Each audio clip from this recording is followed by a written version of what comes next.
डेक्स्ट्रोमेथॉर्फिन। अगर हम डेक्स्ट्रो को अगर अलग करें, इसको नहीं, मेथॉर्फिन को देखें तो ये रिलेटेड होता है मॉर्फिन से। मॉर्फिन जो है ये ओपियोइड मेडिसिन है, एक स्ट्रॉन्ग ओपियोइड मेडिसिन है।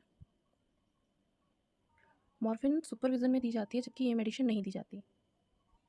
दोनों ही सीएनएस एक्टिंग ड्रग्स हैं, ये सीएनएस पे ही एक्ट करती हैं, मगर मेथॉर्फिन कफ